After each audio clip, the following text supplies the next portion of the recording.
নমস্কাৰ প্ৰিয় দৰ্শক, পুনৰ এবাৰ আপোনালোক সকলোকে আমাৰ এই চেনেলটোৰ নতুন এটা ভিডিঅ'ৰ মাজলৈ আন্তৰিক স্বাগতম জনাইছোঁ। সমাগত যিহেতু অসমীয়া নৱবৰ্ষ, গৰু বিহু আৰু বহাগ মাহৰ প্ৰথম দিনটোত আপুনি ভুলতো কেতিয়াও এইসমূহ কাম নকৰিব। প্ৰিয় দৰ্শক, শাস্ত্ৰই কৈছে যে এই দুটা দিনত যিসকল ব্যক্তিয়ে এই কৰ্মত লিপ্ত হ'ব সেইসকলৰ গোটেই বছৰটোৰ বাবেই অমংগল হ'ব। গতিকে আপোনালোক সকলোৱে অসমীয়া নৱবৰ্ষৰ আগতেই যদি আজিৰ এই ভিডিঅ'টো সম্পূৰ্ণকৈ চাই লয়, তেতিয়াহ'লে আপোনাৰ বাবে এই বছৰটো অতি শুভ বছৰ হ'ব, অতি মংগলদায়ক হ'ব। গতিকে প্ৰিয় দৰ্শক, এই ভিডিঅ'টো আপুনি সম্পূৰ্ণকৈ চাই লৈ আপুনি নৱবৰ্ষৰ প্ৰথম দিনটোত আৰু গৰু বিহুৰ দিনটোত কি কাৰ্যত লিপ্ত হোৱাটো অনুচিত শাস্ত্ৰৰ অনুযায়ী আপুনি জানি লওক এই ভিডিঅ'টো চাই। প্ৰিয় দৰ্শক, নৱবৰ্ষৰ প্ৰথম দিনটোত যদি আপুনি ভাল কৰ্ম কৰি দিনটো পাৰ কৰিব পাৰে, তেতিয়াহ'লে আপোনাৰ গোটেই বছৰটোৰ বাবেই মংগল হ'ব। আৰু যদি আপুনি বেয়া কৰ্মত লিপ্ত হৈ এই দিনটোত, তেতিয়াহ'লে আপোনাৰ গোটেই বছৰটোৰ বাবেই অমংগল হৈ পৰিব। দুখ দৰিদ্ৰতা দুৰ্ভাগ্যক আপুনি নিজেই নিজৰ ঘৰখনলৈ, নিজৰ জীৱনলৈ মাতি অনাৰ দৰে হৈ পৰিব। প্ৰিয় দৰ্শক, গৰু বিহু আৰু বহাগ মাহৰ প্ৰথম দিনটোত আপুনি কি কাৰ্য কৰাটো অনুচিত শাস্ত্ৰৰ অনুযায়ী তাৰ বিষয়েও শ্বেয়াৰ কৰিম, লগতে এইটো শ্বেয়াৰ কৰিম আপোনালোকৰ লগত, যিহেতু এইবাৰ অসমীয়া নৱবৰ্ষৰ অৰ্থাৎ বহাগ মাহৰ প্ৰথমৰ দিনটো বুধবাৰৰ দিনটোৰ পৰা আৰম্ভ হ'ব। গতিকে বুধবাৰৰ দিনটোতো শাস্ত্ৰই কিছুমান কৰ্ম কৰাটো উচিত নহয় বুলি কোৱা হৈছে। গতিকে আমি নৱবৰ্ষৰ প্ৰথম দিনটো তথা বুধবাৰৰ দিনটোত কি কৰ্ম কৰাটো অনুচিত তাৰ বিষয়েও সুন্দৰভাৱে আপোনালোকৰ লগত শ্বেয়াৰ কৰিম। লগতে প্ৰিয় দৰ্শক, এই ভিডিঅ'টোৰ শেষত আমি আপোনালোকক এনেকুৱা এটা উপায় দিম, যিসকলৰ দোকান বজাৰ আছে তেওঁলোকে যদি এই উপায়টো কৰে, তেতিয়াহ'লে তেওঁলোকে দোকান ব্যৱসায় স্থানত দুগুণ লাভান্বিত হ'ব পাৰিব। এই প্ৰতিকাৰ কৰিলে মাতা লক্ষ্মী খুবেই প্ৰসন্ন হ'ব আৰু আপুনি দোকান ব্যৱসায়ত গ্ৰাহকৰ মন জয় কৰিবলৈ সক্ষম হ'ব পাৰিব।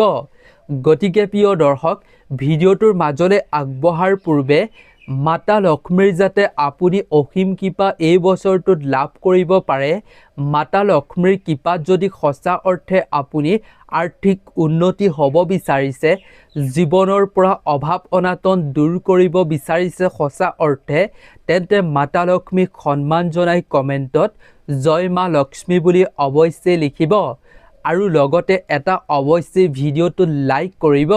গতিকে আহক তেন্তে আমি ভিডিঅ'টোৰ মূল বিষয়বস্তুৰ মাজলৈ আগবাঢ়োঁ।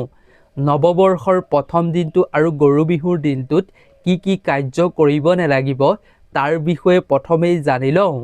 প্ৰিয় দৰ্শক, ১ নম্বৰতে হৈছে নৱবৰ্ষৰ প্ৰথম দিনটোত আপুনি ভুলতো কেতিয়াও ভুলবশতঃ টকা পইচাৰ লেনদেন কাৰো লগত কেতিয়াও নকৰিব। কাৰণ এই দিনটোত যদি আপুনি টকা পইচাৰ লেনদেন কৰে, তেতিয়াহ'লে মাতা লক্ষ্মী ৰুষ্ট হয় আৰু যাৰ ফলত আপুনি গোটেই বছৰটোৰ বাবে আৰ্থিক অভাৱ অনাটনৰ সন্মুখীন হ'বলগীয়া হ'ব পাৰে। প্ৰিয় দৰ্শক, অৰ্থাৎ আমি ক'ব খুজিছোঁ, আপুনি এই দিনটোত কাকো টকা পইচা ধাৰলৈ নিদিব, কাৰো পৰা আপুনি টকা পইচা নানিব ঋণলৈ, আৰু আপুনি এই দিনটোত পৰাপক্ষত টকা পইচা খৰচ নকৰাকৈ থকাটো খুবেই মংগলদায়ক। যদি আপোনাৰ বিশেষ জৰুৰী কাম নাথাকে, তেন্তে আপুনি অবাবত এই দিনটোত টকা পইচা খৰচ কৰাটো একেবাৰে উচিত নহয় বুলি শাস্ত্ৰত কোৱা হৈছে। জ্যোতিষশাস্ত্ৰৰ অনুসৰি কোৱা হৈছে যে প্ৰিয় দৰ্শক, অসমীয়া নৱবৰ্ষৰ প্ৰথম দিনটোত যদি আপুনি ধন আদান প্ৰদান কৰে, তেতিয়াহ'লে আপুনি আগন্তুক বছৰটোত আৰ্থিক অসুবিধা আপোনাৰ জীৱনটোত বৃদ্ধি পোৱাৰ সম্ভাৱনা থাকে। গতিকে আপুনি চেষ্টা কৰিব ইয়াৰ প্ৰতি। 2 নম্বৰতে হৈছে প্ৰিয় দৰ্শক গৰু বিহুৰ দিনটোত আপুনি ভুলতো কেতিয়াও কোনো ধৰণৰ আপুনি জীৱ-জন্তুক মাৰধৰ নকৰিব। লগতে আপুনি এই দিনটোত গৌ মাতাক ভুলতো কেতিয়াও মাৰধৰ নকৰিব, অৱহেলা নকৰিব। এই দিনটোত আপুনি য'তেই গৰু দেখে তাতেই যদি আপুনি কিবা এটা খুৱাব পাৰে তেতিয়াহ'লে অতি ফলদায়ক আপোনাৰ বাবে। আপোনাৰ ভাগ্য উদয় হৈ পৰিব, কিন্তু অৱহেলা কেতিয়াও নকৰিব। প্ৰিয় দৰ্শক 3 নম্বৰতে হৈছে আপুনি নৱবৰ্ষৰ প্ৰথম দিনটোত ভুলতো কেতিয়াও ক'লা কাপোৰ নিপিন্ধিব আৰু বিবাহিত মহিলাসকলে একেবাৰে বগা কাপোৰ পিন্ধাটো এই দিনটোত অশুভ বুলি গণ্য কৰা হৈছে। ক'লা কাপোৰ ফটা ফুটা আপুনি এনেধৰণৰ কাপোৰ এই দিনটোত নিপিন্ধিব। এনে কৰিলে মাতা লক্ষ্মী আপোনাৰ ওপৰত অসন্তুষ্ট হ'ব আৰু ফলস্বৰূপে আপোনাৰ জীৱনত দুৰ্ভাগ্যৰ সৃষ্টি হ'ব। কেৱল ইমানেই নহয় প্ৰিয় দৰ্শক, বহাগ মাহৰ প্ৰথম দিনটোত আপুনি ভুলতো কেতিয়াও আপোনাৰ ঘৰখন আন্ধাৰ কৰি নাৰাখিব। যি ঠাইত আন্ধাৰ পৰিৱেশ হৈ থাকে সেই ঠাইলৈ বেয়া শক্তিৰ আগমন হ'ব পাৰে। বিশেষকৈ প্ৰিয় দৰ্শক আপোনাৰ ঘৰৰ মুখ্য দুৱাৰ আপুনি কেতিয়াও এই দিনটোত আন্ধাৰ কৰি নাৰাখিব, নহ'লে ঘৰলৈ মাতা লক্ষ্মীৰ আগমন নঘটিব। আপুনি যিমান পাৰে পোহৰ কৰি ৰাখিবলৈ চেষ্টা কৰক সন্ধিয়াৰ সময়খিনিত। লগতে আপোনাৰ ঘৰৰ উত্তৰ পূব কোণ কেতিয়াও আপুনি আন্ধাৰ কৰি নাৰাখিব ঘৰৰ। আপুনি যিমান পাৰে পোহৰ কৰি ৰাখিব। যদি আপোনাৰ ঘৰৰ উত্তৰ পূব কোণ আন্ধাৰ হয় তেতিয়াহ'লে আপোনাৰ ঘৰলৈ দুখ দৰিদ্ৰতা সকলো কঢ়িয়াই লৈ আনিব, বেয়া শক্তিক আকৰ্ষিত কৰিব। গতিকে আপুনি উত্তৰ পূব কোণ ভালদৰে চাফ চিকুণ কৰি পোহৰ কৰি ৰাখিব ঘৰৰ। 4 নম্বৰতে হৈছে প্ৰিয় দৰ্শক অসমীয়া নৱবৰ্ষৰ প্ৰথম দিনটোত আপুনি ভুলতো পলমকৈ শোৱাৰ পৰা উঠাটো অশুভ বুলি গণ্য কৰা হৈছে। যিমান পাৰে নৱবৰ্ষৰ প্ৰথম দিনটোত সোনকালে উঠিবলৈ চেষ্টা কৰিব। এনে কৰিলে গোটেই বছৰটোৰ বাবে বিভিন্ন বেমাৰ আজাৰ আপোনাৰ জীৱনৰ পৰা দূৰ হ'ব আৰু আপুনি গোটেই বছৰটোৰ বাবে ভাল শক্তি লাভ কৰিব পাৰিব। যদি বছৰৰ প্ৰথম দিনটোত আপুনি এনেকৈ সোনকালে উঠে তেতিয়া গোটেই বছৰটোৰ বাবে আপোনাৰ মংগল হ'ব। লগতে প্ৰিয় দৰ্শক মানুহৰ এলাহেই হৈছে প্ৰধান শত্ৰু। গতিকে আপুনি যদি এই দিনটোত এলাহ কৰে শুই উঠিবৰ বাবে সোনকালে, তেন্তে আপোনাৰ গোটেই বছৰটোৰ বাবেই এলাহ অনুভৱ হ'ব। এলাহে আপোনাক লগ নেৰাহব। প্ৰতিটো কামতে আপোনাৰ এলাহ আহি পৰিব, যাৰ ফলত আপোনাৰ কোনো কাম সম্পূৰ্ণ নহ'ব। গতিকে এই দিনটোত আপুনি এই অভ্যাস ত্যাগ কৰাটো উচিত। কেৱল ইমানেই নহয়, নৱবৰ্ষৰ প্ৰথম দিনটোত আপোনাৰ ঘৰখন আনন্দ সুখেৰে ভৰপূৰ কৰি ৰাখিব লাগে। এক সুন্দৰ পৰিৱেশ গঢ়ি তুলিব লাগে। ভুলতো যাতে ঘৰখনত নৱবৰ্ষৰ প্ৰথম দিনটোত অশান্তি হাই কাজিয়া এনেধৰণত লিপ্ত নহয় কোনো সদস্য। যদি এই দিনটোতে হাই কাজিয়া অশান্তিৰ সৃষ্টি হয় তেতিয়াহ'লে গোটেই বছৰটোৰ বাবে আপোনাৰ ঘৰত অশান্তি হ'ব পাৰে, হাই কাজিয়া বৃদ্ধি হ'ব পাৰে। গতিকে এই দিনটো সুন্দৰ পৰিৱেশ গঢ়ি তোলক, তেতিয়া বছৰটোৰ বাবে আপোনাৰ ঘৰত সুখ সমৃদ্ধি থাকিব। প্ৰিয় দৰ্শক 5 নম্বৰতে হৈছে আপুনি অসমীয়া নৱবৰ্ষ তথা বহাগ মাহৰ প্ৰথমৰ দিনটোত নাইবা গৰু বিহুৰ দিনটোত আপোনাৰ ঘৰলৈ কোনো ধৰণৰ ধাৰ থকা বস্তু নানিব। ধাৰ থকা বস্তু আনিলে আগন্তুক বছৰটোত ঘৰখনত হাই কাজিয়া বৃদ্ধি হোৱাৰ সম্ভাৱনা থাকে জ্যোতিষশাস্ত্ৰৰ অনুসৰি। গতিকে এই দিনটোত আপুনি ধাৰ থকা যিকোনো বস্তু ঘৰলৈ ক্ৰয় কৰি নানিব। ইয়াক অশুভ বুলি গণ্য কৰা হৈছে শাস্ত্ৰৰ অনুযায়ী। 6 নম্বৰতে হৈছে প্ৰিয় দৰ্শক স্বামী স্ত্ৰীয়ে এই দিনটোত নিজৰ সংসাৰখন সুন্দৰ কৰি ৰাখিব লাগে। নিজৰ সংসাৰৰ মাজত ভুলতো সৰু সৰু কথাতে কাজিয়া কৰাটো উচিত নহয়।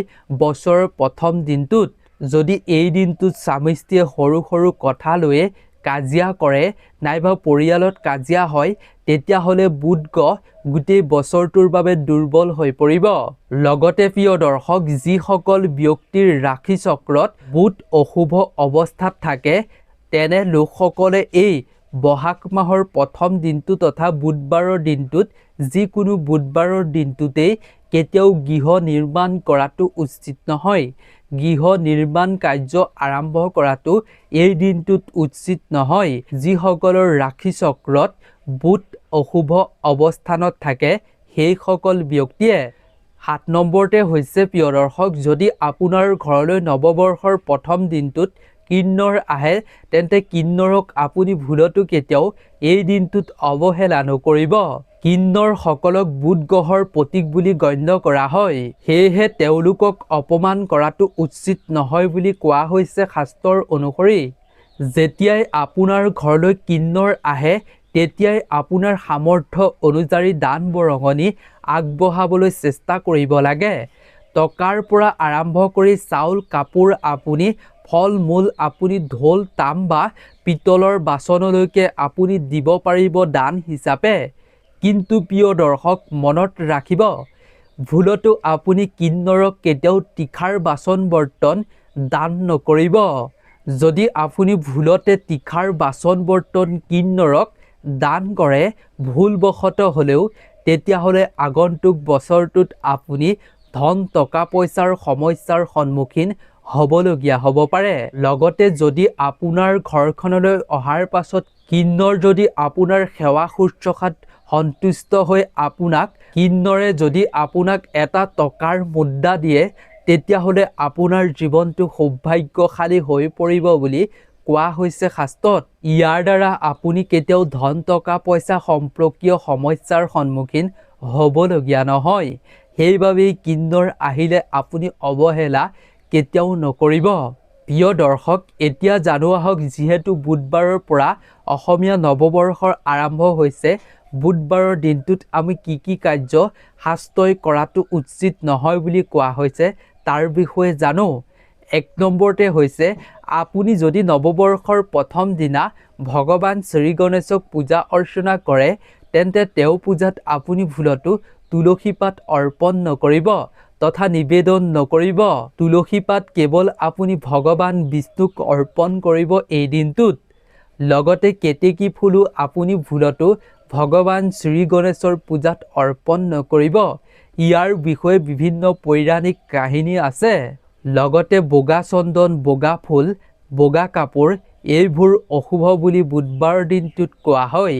গতিকে বগা কাপোৰ আপুনি নিপিন্ধিব, বগা ফুল আপুনি অৰ্পণ নকৰিব, বগা চন্দন আপুনি এই দিনটোত প্ৰয়োগ নকৰিব। লগতে প্ৰিয় দৰ্শক, মৰহি যোৱা ফুল আপুনি ভগৱান শ্ৰী গণেশৰ পূজাত এই দিনটোত ব্যৱহাৰ নকৰিব।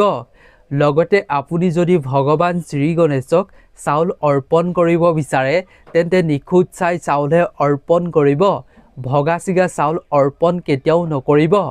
2 নম্বৰতে হৈছে প্ৰিয় দৰ্শক, বছৰ প্ৰথম দিনটো যিহেতু বুধবাৰ পৰিছে, গতিকে বুধবাৰৰ দিনটোত আপুনি ভুলতো চুলি দাড়ি নখ কটাটো উচিত নহয়। 3 নম্বৰতে হৈছে, আপুনি যদি নৱবৰ্ষৰ প্ৰথম দিনটোত ভগৱান শ্ৰী গণেশৰ পূজা কৰিম বুলি আয়োজন কৰিছে বা পূজা পাতিম বুলি ভাবিছে বা ঘৰত আপোনাৰ ভগৱান শ্ৰী গণেশৰ ফটোৰ মূৰ্তি আছে, আপুনি যদি তাত প্ৰদীপ অৰ্পণ কৰিম বুলি ভাবিছে তেন্তে আপুনি সেই ফটোৰ মূৰ্তি স্পৰ্শ কৰাৰ আগতে আপুনি ভালদৰে পৰিষ্কাৰ হৈহে আপুনি স্পৰ্শ কৰাটো উচিত।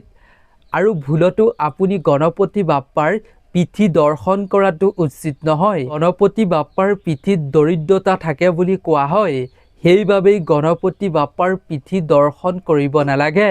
লগতে প্ৰিয় দৰ্শক, যেতিয়াই আপুনি পূজা কৰিব, উপাসনা কৰিব, সেইখিনি সময়ত যাতে আপোনাৰ মনত কোনো ধৰণৰ নেতিবাচক বা খং ৰাগত আপুনি লিপ্ত নহ'ব, মিছাৰ আশ্ৰয় নল'ব। এই দিনটোত কাকো গালি গালাজ আপুনি ভুলতো নাপাৰিব, ইয়াৰ প্ৰতি বিশেষ লক্ষ্য ৰাখিব। এতিয়া প্ৰিয় দৰ্শক, আপোনাক এটা বিশেষ উপায় দিব খুজিছোঁ।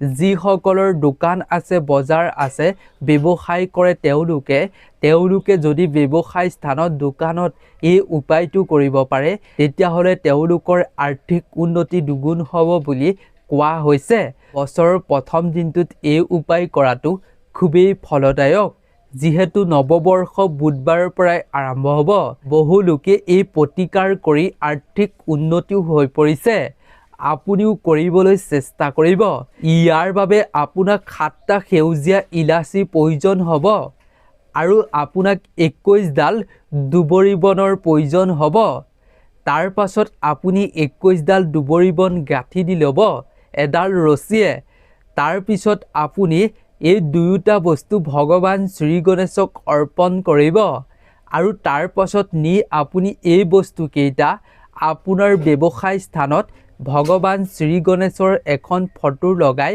সেই ফটোৰ ওচৰত থৈ দিব ইয়াৰ পাছত এই প্ৰতিকাৰ কৰাৰ ফলত আপুনি নিজেই প্ৰমাণ দেখিবলৈ পাব কিদৰে আপোনাৰ আৰ্থিক অৱস্থা পূৰ্বতকৈ উন্নত হ'বলৈ আৰম্ভ কৰিব গতিকে এই উপায় কৰিবলৈ অৱশ্যেই চেষ্টা কৰিব আজিৰ এই ভিডিঅ'টো ইমানেই আছিল আশা কৰোঁ ভিডিঅ'টো চাই নিশ্চয় ভাল পালে গতিকে আমি যিসমূহ কৰ্ম আপোনালোকৰ লগত শাস্ত্ৰৰ অনুযায়ী এই দিনটোত নকৰিবৰ বাবে শ্বেয়াৰ কৰিলোঁ এইসমূহ কাম নকৰাকৈ আপুনি দিনটো পাৰ কৰক তেতিয়া আপোনাৰ গোটেই বছৰটো মংগল হ'ব গতিকে যদি ভিডিঅ'টো চাই উপকৃত হৈছে তেন্তে আৰু 10জন বন্ধুবৰ্গকো আপুনি ভিডিঅ'টো শ্বেয়াৰ কৰি তেওঁলোককো উপকৃত কৰিব গতিকে আপোনালোক সকলো ভালে থাকক সুস্থ থাকক তাৰে আমিও কামনা কৰিছোঁ ধন্যবাদ